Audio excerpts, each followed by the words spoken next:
नमस्कार दोस्तों, स्वागत है आप सभी का एक बार फिर से मेरे यूट्यूब चैनल पर। आज हम क्लास 12th आरबीएससी का एक चैप्टर कवर करेंगे जो शरत चंद्र चट्टोपाध्याय ऑथर हैं बंगाल के। उन्होंने लिखा है इस चैप्टर को, जहाँ पर एक बहुत हार्ट टचिंग स्टोरी को वो रीडर्स के सामने रखते हैं। और कहीं ना कहीं पर हम लोग किस बात को सोचने पर मजबूर होते हैं कि नेचुरल कैलेमिटीज़ एक इंसान की लाइफ के ऊपर किस तरीके का इम्पैक्ट डालती है। और सिर्फ उसका फाइनेंशियल इम्पैक्ट ही नहीं होता है, उसका इम्पैक्ट हमारी सोशल लाइफ के ऊपर भी नज़र आता है। साथ ही में कहीं ना कहीं पर ये हमारे कल्चर को भी प्रभावित करता है और हमारे आगे आने वाले फ्यूचर के लिए एक लंबे समय के लिए हमको बहुत बड़ी मुसीबत के अंदर छोड़ के चला जाता है। और ड्यूरिंग द कैलेमिटीज़ भी हमको कई तरीके की प्रॉब्लम्स हैं उनका सामना करना होता है। और यही एक एग्ज़ाम्पल हमारे सामने गफूर नाम के एक करेक्टर हैं जो इससे सफ़र करते हैं। ड्रॉट जो है, सूखा जिसको अपन बोलते हैं, उससे वो सफ़र करते हैं और एक लंबे समय से उनके गांव के अंदर बारिश नहीं होती। काशीपुर नाम का एक विलेज है जहाँ का प्लॉट है पूरे चैप्टर के अंदर, तो उसको अपन देखेंगे। आते हैं यहाँ, शुरू करते हैं। सबसे पहले अपन अबाउट द ऑथर के बारे में जान लेते हैं।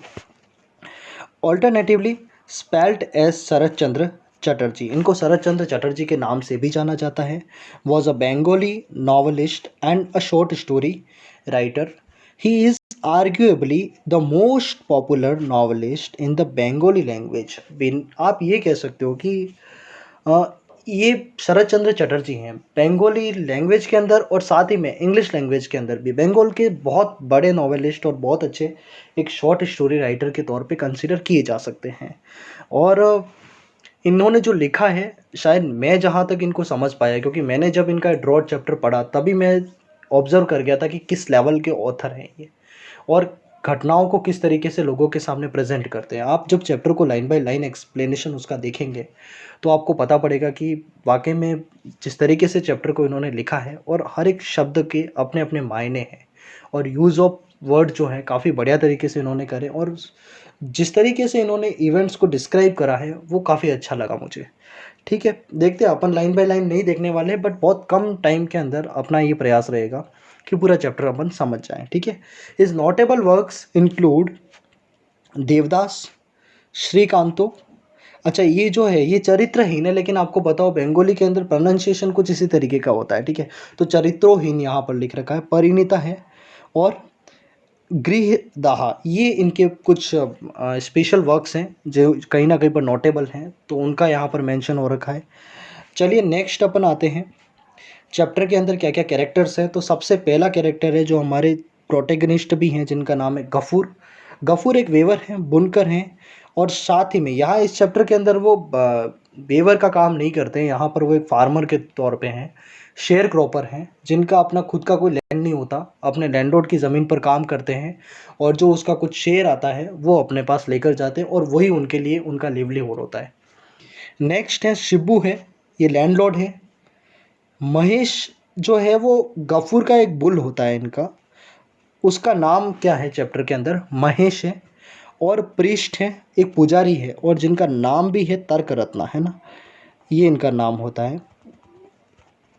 नेक्स्ट है अमीना, डॉटर ऑफ गफूर। ये कुछ इंपॉर्टेंट कैरेक्टर्स हैं जिनके आसपास हमारी पूरी स्टोरी जो है वो रिवॉल्व करती है। चलिए देखते हैं, स्टार्ट करते हैं चैप्टर को। उसके अंदर सबसे पहला मैं आपको बता दूं ड्रॉट के बारे में। एक लंबे समय से इस काशीपुर के अंदर बारिश नहीं हुई थी और बिना बारिश के आप ये कह सकते हो कि इंडियन एग्रीकल्चर और इंडियन ह्यूमन लाइफ भी इनडायरेक्टली या फिर डायरेक्टली भी आप ये कह सकते हो कि मानसून के ऊपर डिपेंडेंट है। अगर मानसून अगर एक दो सालों के लिए इधर से उधर हो जाता है, बारिश अगर कम होती है, तो फिर उस रेनफॉल की स्कैरसिटी में कई सारी प्रॉब्लम्स क्रिएट होती हैं। और ये कहा जा सकता है कि जो ह्यूमन लाइफ है वो हमारी लाइफ स्टाइल पूरी तरीके से चेंज हो जाती है और कई बार ऐसा होता है कि इवन अकाल जैसी स्थिति भी आ जाती है, खाने के लिए हमको कुछ भी नहीं मिल पाता है, वो सिचुएशन भी कभी कभार सामने आती हैं। तो लेकिन ये बात तो ठीक है, चलो हम तो अगर हम कहें तो एलिट जो क्लास है वो तो जिस तरीके से मैनेज कर लेता है, या फिर मिडिल क्लास जो है वो भी किसी तरीके से मैनेज कर देता है चीज़ों को। लेकिन जो वाकई में जो किसान है जो इन चीज़ों को प्रोड्यूस करते हैं उनकी लाइफ पे क्या क्या चीज़ें जो है वो उनको फेस करते हैं वो, और किस तरीके की एक डिफ़िकल्टीज से वो लोग गुजरते हैं। ये बातें भी हैं जिनको भी हमको देखना है। देखो, Gafur was a poor weaver who had no land of his own but cultivates और फार्मिंग कल्टिवेटेड और farming in others land and वो शेयर क्रॉपर। ठीक है, शेयर क्रॉपर अपन इंडिगो चैप्टर के अंदर भी देख चुके हैं। शेयर क्रॉपर क्या होते हैं? जिनके पास अपनी खुद की लैंड नहीं होती, वो दूसरों की लैंड के ऊपर कल्टीवेशन करते हैं और उसका कुछ पोर्शन जो है प्रोडक्शन का वो उनको मिलता है। ठीक है, ये शेयर क्रॉपर कहलाते हैं। ही lived with his teenage daughter Amina and his pet buffalo. ठीक है, और किसके साथ रहते थे वो? तो उनकी एक बेटी थी अमीना और एक बफेलो बुल था उनके पास। ठीक है, तो वो पेट एनिमल था उनका, पालतू जानवर जिसको बोलते हैं, और उसका नाम था Mahesh. Due to 3 years continuous drought in Kashipur, 3 साल तक काशीपुर के अंदर बारिश नहीं हुई है। Condition of Gafur and his family became very bad. ठीक है, देख सकते हो यहाँ पर ये इस तरीके की स्थिति हो जाती है सूखे में। जो आपकी फर्टाइल लैंड होती है वो किस तरीके से बैरन लैंड में तब्दील हो जाती है, पानी नहीं मिलता, इवन पीने के पानी तक की समस्या आती है। ठीक है, तो ये चीज़ें हैं हमारे सामने, इनको देखते अपन बोल लिए इस तरीके का होता है, पता होगा आपको। ठीक है, ये इमेजिनरी कैरेक्टर है जो मैंने खुद नहीं यहाँ पर एक गूगल से फ़ोटो लेकर एक अमीना आपको दिखा दी है। चलो एक इमेजिनेशन डेवलप हो सके। देखो, एक चीज़ मैं आपको क्लियर कर दूँ यहाँ पर, बीच बीच में थोड़ा सा अगर मैं आपको कुछ अगर अलग बताता हूँ, अगर आपका टाइम लेता हूँ, तो मान के चले वो भी आपके लिए ज़रूरी है। ठीक है, without imagination you can not read the literature, है ना। और अगर लिटरेचर अगर आप पढ़ते हो तो आप उसका एक्चुअल मीनिंग जो है उसको ग्रैब नहीं कर सकते आप। इमेजिनेशन जरूरी है, मतलब जो भी अगर स्टोरी बन रही है तो आपके माइंड के अंदर एक गफूर अलग बनना चाहिए। इसको ही बोलते हैं इमेजिनेशन। अगर कल्पना से अगर आपका कोई वास्ता नहीं है तो लिटरेचर पढ़ना जो है वो किसी काम का नहीं है हमारा, ये कहा जा सकता है। खैर, कुछ लोग ऐसे भी हैं जो अनडाउटेडली जिनको लिटरेचर ऐसा लग रहा है यहाँ पे अगर आपके लिए कंपलसरी सब्जेक्ट है तो थोपा जा रहा है, लेकिन ऐसा नहीं है। विदाउट लिटरेचर आपकी लैंग्वेज जो है वो कभी अच्छी नहीं बन सकती है। ये बात आपको हमेशा ध्यान रखनी है, और लिटरेचर जब भी आपको पढ़ने का मौका मिले तो उसको बहुत अच्छे से पढ़ें। आते हैं, शुरू करते हैं यहाँ पर आगे की कंडीशन जो है वो किस तरीके की रहती है। हाँ, they could not get their daily food but Gafur was very particular serious about feeding Mahesh. उनको खुद का खाना तो मिल नहीं रहा था, लेकिन फिर भी गफूर के लिए एक बड़ी चिंता ये थी कि महेश को वो क्या खिलाए। महेश जो है वो उनका बुल है, तो उसको खिलाना जो है वो एक बड़ी चिंता थी उसके लिए। One day when the village priest was passing by Gafur's house, he warned Gafur about the bad condition of Mahesh and told him that the landlord of the village would not spare him if Mahesh died of starving or hunger. होता क्या है, अब यहाँ पे तर्क रत्ना की entry होती है। जब गफूर अपने घर के अंदर बैठा था, अच्छा काफ़ी सारी चीज़ें बता रखी। गफूर का घर जो है वो बहुत अच्छे तरीके से बिल्डअप नहीं होता है। Inner privacy is thrown on to the mercy of the passers by, ऐसी एक लाइन लिख रखी है आपके चैप्टर के अंदर, जहाँ पर ये कि घर की कोई प्राइवेसी नहीं थी। घर के अंदर जो भी हो रहा है वो आपको बाहर नज़र आ सकता था। ठीक है ना, वहाँ पर ऐसा कोई ढंग का दरवाज़ा था, तो ये सारी चीज़ें हमको नज़र आती है। और उसी समय क्या होता, तर्क रत्ना पृष्ठ है, काफ़ी फ्लैटर है। ये फ्लैटर का मतलब चापलूसी करता है ये, है ना।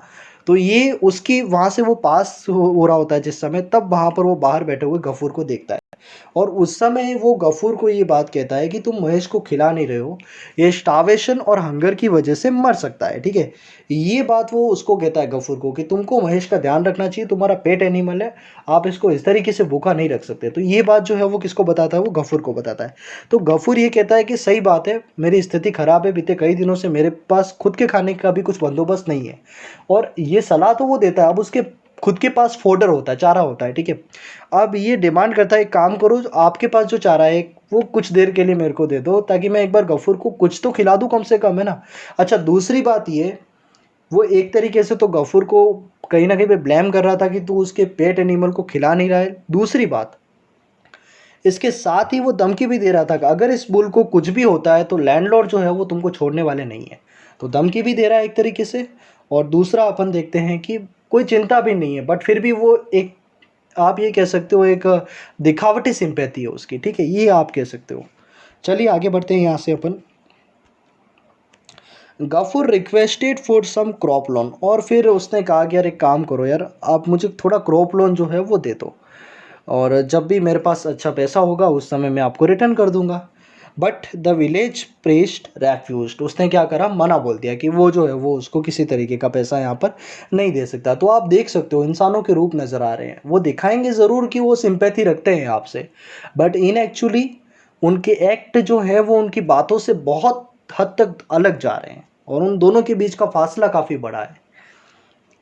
Days passed by. Amina used to cook some rice for her father, which he used to get by begging or borrowing. But Gafur was so fond of Mahesh that he used to feed the cooked rice to Mahesh. देखो एक लंबा समय गुजरता है, उनके पास खुद का खाने का कुछ रहता नहीं है, तो अमीना जो है वो बाहर जाती है, बेगिंग का सहारा लेती है, बोरोविंग का सहारा लेती है, लोगों से भीख तक मांगती है वो, जिससे वो कुछ राइस को ला सके। और पानी की तो वैसे शॉर्टेज थी, और राइस भी पकाने तो भी आपको पानी चाहिए, ठीक है। तो फिर भी वो जैसे तैसे अमीना मैनेज कर रही थी। अच्छा, आपको अमीना के बारे में एक बात बता दूं, that she was a motherless daughter, है ना, उसकी माँ एक लंबे समय पहले ही गुजर चुकी थी। तो गफूर का भी दुनिया में कोई नहीं था सिवाय अमीना और महेश के। और अमीना एक बहुत ओबीडियंट लड़की नज़र आती है अपन को, काफ़ी ड्यूटीफुल है अपने कामों को लेकर, और अपने पापा की सेवा में किसी भी तरीके से कोई भी कसर नहीं छोड़ती है। तो अमीना अपना काम बहुत अच्छे तरीके से कर रही थी। अब गफूर जो है उसका महेश के प्रति बहुत ज़्यादा सिंपैथी थी, वो काफ़ी ज़्यादा चिंता करता था। तो जब वो राइस कुक्ड होते थे, कभी कभार तो ऐसा भी होता था, गफूर जो है वो खुद ना खाकर अपने जो उसका बुल है उसको खिला लेता था महेश को। तो ये कहीं ना कहीं पर एक इंसान और एक जानवर के बीच का जो एक प्रेम है वो अपन को यहाँ पर नज़र आता है, और गफूर उसके बारे में अनडाउटेडली बहुत ज़्यादा केयर करता है। लेकिन जब सिचुएशन बहुत ज़्यादा वर्स हो जाती है, तो उस समय शायद वो केयर है वो हमको दाव पर लगानी पड़ती है। तो यही चीज़ जो है वो गफूर के साथ भी होती है। आगे क्या होता है देखते हैं हम। Sometimes even telling lies to Amina, days passed by, one day Mahesh had gone to the garden of the landlord and destroyed his field. देखो कभी कभार वो अमीना से झूठ भी बोलता था कि हाँ मैंने खा लिया है, पर वो instead of that what he did actually, he fed the bull, उसने खुद ने नहीं खाया होता है। और फिर क्या होता है कि जैसे जैसे दिन निकलते हैं और एक बहुत बड़ा इवेंट होता है, और उस इवेंट के अंदर क्या होता है कि महेश जो है बुल था, वो लैंडलॉर्ड के गार्डन के अंदर चरने गया था, ठीक है। तो उस समय क्या करा उसने, पूरे फील्ड के अंदर जो क्रॉप्स वगैरह थी उसको थोड़ा डिस्ट्रॉय सा कर दिया। तो ये सिचुएशन जब होती है तो फिर क्या होता है कि लैंडलॉर्ड काफ़ी गुस्सा होता है, और वो फिर ये गफूर को बुलाता है अपने वहाँ पे। The landlord called the poor man and abused him and warned him, उसको गालियाँ देता है और उसको वार्न करा कि अगली बार महेश जो है वो मेरे गार्डन के अंदर एंट्री करना नहीं चाहिए, ये सारी बातें उसको बताई। Gafoor's condition become worse day by day, he could not feed his pet animal properly, और जैसे जैसे दिन गुजरते गए अब उसके पास और कोई भी सोर्स नहीं था, और ये कह सकते हो आप कि शायद अब खाने का जो महेश को खिलाने का अब कोई भी बंदोबस्त जो है वो उसके पास नहीं था। परेशान हो गया था वो काफ़ी, एक तो खुद की ज़िंदगी और अमीना की भी रिस्पॉन्सिबिलिटी है उसके ऊपर, और खुद क्या खाए और महेश को क्या खिलाए। तो ये सारी दिक्कतें जो है वो उसके सामने आती हैं। और फिर क्या होता है देखते हैं अपन। One day a butcher came in his village, ठीक है, एक बार क्या होता है वो बूचर को बुलाता है और ये सोचता है कि शायद अब टाइम आ गया है कि मुझे महेश को बेच देना चाहिए, तो उससे मुझे कुछ पैसा मिलेगा, तो महेश को मुझे खिलाने की टेंशन भी मेरी कम हो जाएगी, और जो पैसा मिलेगा उससे शायद मैं खुद भी जो है मेरा कुछ गुजारा निकाल सकता हूँ। लेकिन यहाँ का सीन मैं आपको बता दूँ, यहाँ पर मैंने कुछ ऐसा मेंशन नहीं कर रहा है। जिस समय बुचर आता है और जब वो कुछ पैसे देकर वो बुचर को उस महेश को ले जाता है, तो उस समय क्या होता है, उसका दिल नहीं मानता है और वो कहता है कि नहीं तुम रहने दो इसको, मुझे नहीं बेचना है। तो ये आप लाइन बाय लाइन जब पढ़ोगे तो उस समय आपको समझ में आ जाएगा किस तरीके से वो सफ़र कर रहा होता है उस महेश को लेकर। But Gafoor he wanted to purchase Mahesh, बता चुका हूँ मैं आपको, but Gafoor actually did not want to sell off Mahesh because he loved Mahesh, उसकी भावनाएं जुड़ी हुई थी, एक लंबे समय से उसने गफूर को सर्व करा था। Too much second time again he entered the garden of the landlord and destroyed the field. देखो अगली बार क्या होता है, फिर से कुछ दिनों के बाद महेश जो है वो लैंडलॉर्ड के गार्डन के अंदर एंट्री करता है, और इस बार भी वो फील्ड को बुरे तरीके से डिस्ट्रॉय कर देता है। लेकिन इस बार उससे भी ज़्यादा वो कुछ करता है, लैंडलॉर्ड की डॉटर जो है उसको भी थोड़ा इंजर्ड कर देता है। तो दोनों चीज़ों का यहाँ पर गुस्सा भरा होता है लैंडलॉर्ड के अंदर। Landlord was very angry. He called Gafur and his man beat him seriously। और इस बार महेश की वजह से गफूर की बहुत बुरे तरीके से पिटाई करते हैं लैंडलॉर्ड के जो आदमी होते हैं वो, ठीक है। और यहाँ से कंडीशन अब गफूर के लिए भी काफ़ी हद तक सीरियस हो जाती है और लाइफ को लेकर वो भी काफ़ी ज़्यादा अब टेंस हो जाता है। और महेश को भी के ऊपर भी अब उसको गुस्सा आता है। बात ठीक है कि महेश से उसको कहीं ना कहीं पर बहुत ज़्यादा प्यार था, लेकिन अब सिचुएशन ऐसी है ना, इसमें कोई दोषी नहीं है, ना महेश दोषी है, ना गफूर दोषी है, ना लैंडलॉर्ड दोषी है। दोषी यहाँ पर हालातों को कहा जाना चाहिए कि जिन हालातों से वो गुजर रहे थे वहाँ पर उनके लिए इन चीज़ों से लड़ना बहुत ज़्यादा मुश्किल हो रहा था। आगे देखते हैं हम क्या होता है। When he came back home, he was injured and wanted some water from Amina. देखो गर्मी बहुत ज़्यादा थी उस समय, मानसून लंबे समय से ऐसा लग रहा था कि नाराज सा चल रहा है उस गांव से। और अमीना के पास आता है, फिर वो जैसे उसकी बहुत बुरे तरीके से पिटाई होती है और घर पे आता है, गुस्से में भी होता है। और तभी क्या होता है, वो अमीना को बुलाता है और अमीना को बोलता है कि काम करो तुम, कुछ पानी लेकर आओ, मुझे पानी पीना है। But Amina replied that there was no water in the house. Gafoor became very angry with Amina. तभी क्या होता है, अमीना के ऊपर बहुत ज़्यादा गुस्सा आता है, वो डांटता है अमीना को and asked her to bring water immediately. और उसको तुरंत ही गुस्से में कहता है जल्दी से जाओ पानी लेकर आओ, मुझे पानी पीना है। तो ये गफूर जो है वो एक लंबे समय के बाद आप ये कह सकते हो कि उसने गुस्सा करा अमीना के ऊपर। और यहाँ भी हो सकता है गफूर अपन को थोड़ा सा गलत नज़र आए कि उसको उसकी बच्ची के प्रति इतना गुस्सा नहीं करना चाहिए, लेकिन शायद मेरा ऐसा मानना है कि गफूर को यहाँ पर किसी भी तरीके से दोषी ठहराया जाना नहीं चाहिए। He is the victim of the circumstances, है ना, ये कह सकते हैं आप। और ये बात भी बहुत अच्छी बात कही है एक स्कॉलर ने कि a man is the slave of the circumstances. हम जिन परिस्थितियों के अंदर होते हैं उसके अकॉर्डिंग हमारा बिहेवियर भी बनता जाता है, ठीक है। तो वही चीज़ किसके साथ हो रही थी यहाँ पर, गफूर के साथ। गफूर कोई बुरा इंसान नहीं था, बट उसको हालात जो हैं वो कहीं ना कहीं पर बुरा बना रहे थे। आगे है, देखते हैं अपन आगे क्या चीज़ें बता रखी है। After some time when Amina came back with water she was too much tired so she fell down with pitcher. क्या होता है, अमीना जब पानी लेकर आती है तो बहुत ज़्यादा थक चुकी होती है और तभी क्या होता है, हल्का सा पाँव उसका स्लिप हो जाता है, बहुत बुरे तरीके से थक गई होती है।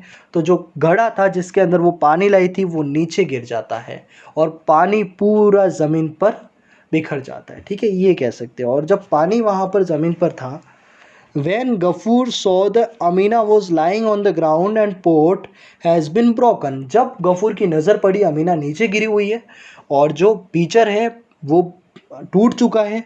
And what ever water was left, और जो भी पानी वहाँ बचा था महेश वॉज ड्रिंकिंग, क्योंकि लंबे समय से उसने भी पानी नहीं पिया था, कुछ भी नहीं खाया था। Sucking up the water it Gafoor was so angry and he was out of mind. और यहाँ पर गफूर का टेम्परेचर चेंज हो जाता है, बहुत ज़्यादा गुस्सा आता है। That he took out a stick plough head and hit Mahesh. उसने स्टीक से, प्लाउ हेड से क्या करा, बहुत बुरे तरीके से महेश को पीटा और as a result Mahesh fell dead. Amina started to weep और महेश की डेथ हो जाती है। अमीना यहाँ पर रोने लगती है, पापा आपने ये क्या कर दिया। पर पापा पता नहीं क्यों उन चीज़ों को वो मैनेज नहीं कर पा रहे थे, परेशान थे वो भी चीज़ों को लेकर। Then let's see what happens. और ये सब कुछ जो हो रहा था वो हालातों के दिन थी, आप ये कह सकते हो। In the night Gafoor left the village. अब गफूर को पता था कि अगर उसने बुल को मार दिया है तो फिर लैंडलॉर्ड जो है वो उसको जीने नहीं देंगे। उसने अपना विलेज छोड़ दिया with his daughter. He decided to work at the jute mill at Phulbere. Phulbere उनका पास में एक टाउन था जहाँ पर वो एक जूट मिल के अंदर जाके काम करेगा। But actually they did not want to go. बहुत बड़ी बात है, वो नहीं चाहते थे वहाँ से जाना there. But now they did not have any other option. अब उनके पास कोई ऑप्शन नहीं था, क्योंकि वहाँ रहेंगे तो लैंडलॉर्ड उनको बिल्कुल भी छोड़ने वाला नहीं है। तो ये बात भी एक परेशानी का सबब थी उसके लिए। Amina was going to collect the drink bowl and her father's brass plate. तो ये अमीना जो है उस बॉल को और ब्रास प्लेट को लेने जाती है, तभी वापस गफूर जो है वो मना बोलता है उसको। But Gafoor told Amina to leave those things. उसने बोला कि अपन को ये सारी चीज़ें नहीं लेनी है, अब रहने दो इनको, ठीक है, ये कुछ है जो यहाँ पर पड़ा रहेगा। और ये पश्चाताप है क्योंकि हम इतनी चीज़ों को सेक्रीफाइस करके ही जा रहे हैं, ठीक है, यहाँ पर। बिकॉज दे वुड पे for the penance for Mahesh. Penance क्या होता है, पश्चाताप जिसको आप बोलते हो, ठीक है, रिग्रेट जो होता है और जो पश्चाताप के लिए जो आपको कुछ कर्म करने पड़ते हैं, तो उसको अपन बोलते हैं पिनेंस। और यहाँ पर क्या, जो रिग्रेट उनके मन में था महेश को मारने का, तो उसका पिनेंस क्या था, वो जो ब्रास प्लेट थी और वो जो बॉल था, वो आप ये कह सकते हो, ठीक है। Finally he complain to Allah that he punished him for Mahesh died. और यहाँ पर उसने क्या बोला कि अल्लाह आपने मुझे पनिश करा है, किसके लिए, क्योंकि महेश मरा, ठीक है।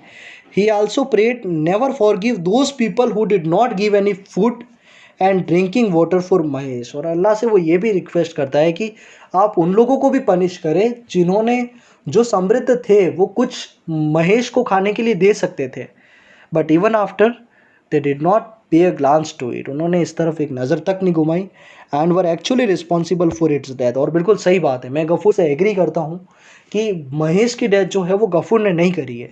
इसकी डेथ में हालातों का योगदान है और उन लोगों का भी योगदान है जो उस समय थोड़ा बहुत सेंसिबल बन सकते थे, but even after they did not become. तो ये भी बातें हैं जो कहीं ना कहीं पर महेश की मौत के लिए जिम्मेदार हैं, और हमको इनको उसी सेंस से देखना चाहिए। तो यहाँ पर ये बात समझने की ज़रूरत थी। और ये आपका चैप्टर का रिव्यू है, मैंने कोशिश करी है कि आपकी बेसिक अंडरस्टैंडिंग जो है वो चैप्टर की डेवलप की जाए, और जहाँ तक हो सके वहाँ तक मेरे पास जो सोर्सेज अवेलेबल थे इस समय लॉकडाउन की कंडीशन में, वहाँ पर मैंने आपको बेस्ट कंटेंट प्रोवाइड कराया है। और इसको देखने के बाद, वीडियो को देखने के बाद जब आप चैप्टर पढ़ोगे, तो मैं आपको इस बात की गारंटी दे सकता हूँ आपको बहुत ज़्यादा प्रॉब्लम नहीं होने वाली है, ठीक है। और इसके बाद भी अगर आपके मन में कोई सवाल रहता है तो फिर आप मुझे कमेंट करके बताएं कि सर यहाँ हमको दिक्कत है, तो मैं कोशिश करूँगा कि आपकी प्रॉब्लम को उसी समय में सॉर्ट आउट करूँ। Thank you so much.